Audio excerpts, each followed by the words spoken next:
faithfulness is a national security issue. Okay, let me close this because the time's gone. Let me get a couple of verses. Let me pick up here. Can we do this next week? All right. Write down these verses, please. Matthew 12, verse 50. I want you to read it aloud because I want you to see that your father and your friends are related. It says these words, "For whoever does the will of my Father in heaven is my friend and my brother and my sister and my mother." This is very interesting. He says he chooses his company based on who likes his father. Wow. This is heavy stuff. The father is supposed to provide the standard for the children's friends. Some of your kids will not bring their friends to the house because the behavior and the activity of their friends would not be sanctioned by you. So they go out to their friends all the time. Something's wrong. If the father doesn't know who the kids' friends are, he's already in danger. He said, "Whoever does the will of my Father can be my friend." I call them my brother and my sister.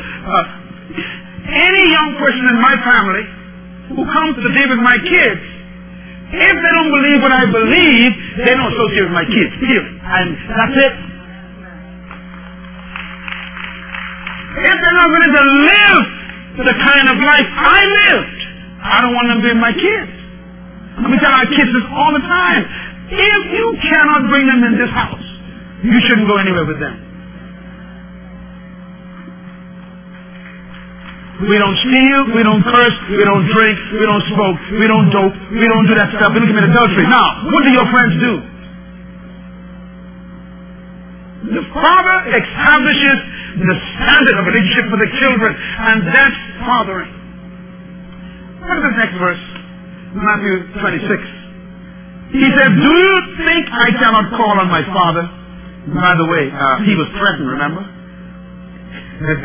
He was threatened by Pilate. Pilate said, "I could kill you." Jesus went straight to his daddy, didn't he? Do your kids feel so secure that you pack them up? That you can tell people, "You wait till my daddy comes."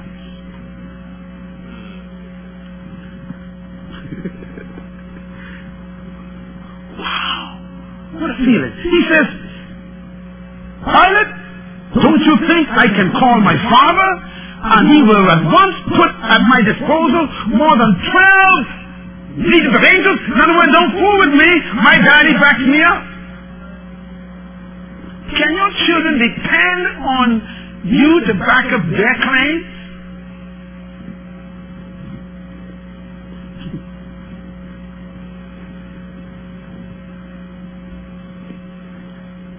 Children can go to a place, make a decision.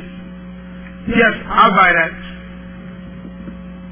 And the person says, "How do you? My daddy will pay for that." And then they go back to daddy. "Daddy, I told them that you can pay for that." That's what Christ is talking about. Your kid's supposed to be able to make a decision, a wise decision, knowing that the decision is based on their quality of understanding of their daddy, that their daddy would pay for it. Can your children depend on you to cover them? You mean you signed the paper for college? You accepted the acceptance letter? Why you did that? You was my daddy? Yeah, but no, you was my daddy. I know you didn't cover this. You can find some way to pay this tuition. Can your kids do that? So much confidence in you, and they know you'll find a way. Sometimes the kids can't find you.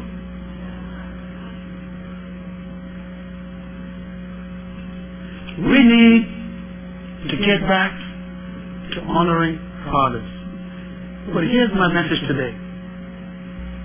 I want the fathers first to honor fatherhood. And that's the message today.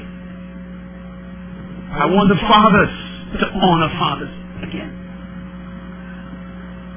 Before the woman could even honor, before the kids could honor, let's get the men to first get back to honoring fatherhood.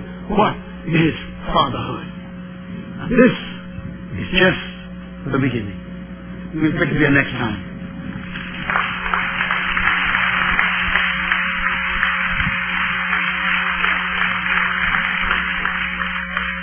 How many people blessed today? Let me see your hands. How many said ouch 5 times? Let me see your wave. Yeah, I know. I say ouch too. Yes, I know. And men, listen to me. You know, let me tell you, just hold your seat for a second, please. We're leaving in a minute. Listen to me. I am not any better than you. But I had to learn this. Not from my father. I had to learn it from my Heavenly Father. So don't feel bad if you're feeling it right now. God has sent me to be a father to you. The father you never had? Yeah. And He's telling me to father you so we can catch this generation before they fall. We have to do better. Have to do better. And there's hope. I want you, if there's one CD you buy, get this one. Get 5 copies and give it to all the men in your life. And say, look, I'll pay you to listen to this. Because if we get here 10% of the men to capture this kind of revelation, this country can be transformed. They'll go back to their fathers, go back to their children, go back to their homes, go back to their wives. The average man just doesn't know what to do. You can't blame him. He wasn't taught. And let it be easy on us because the average man has no training like this. He doesn't know. All he figures marriage is sex and food. I'm serious. That's it. It's sex and food. That's it. You know, feed me and I've got some sex. I watch TV and drink there. That's it. That's the guy's life. He never knows that he got to take care of the kids more than the woman takes care of the kids. The Bible never tells the woman to train the kids. It says, fathers, train your children. The Bible never says women should discipline children. It says fathers discipline your children. It's all the father's job, but we keep putting it on the woman. Forgive us. You cannot do what you do not know. And that's why God is helping us. I want all the men to stand, married and unmarried.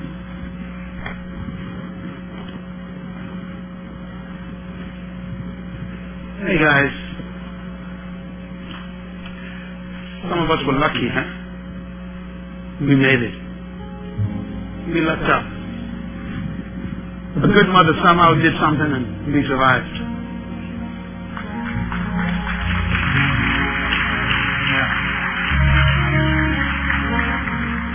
Thank God for good mothers.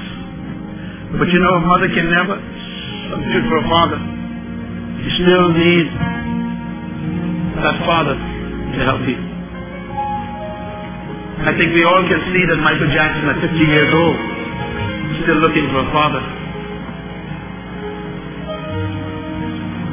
I heard the most amazing explanation yesterday about why Michael Jackson had cosmetic surgery. It was someone who was very close to him, and the place was also a psychologist. You know what they said?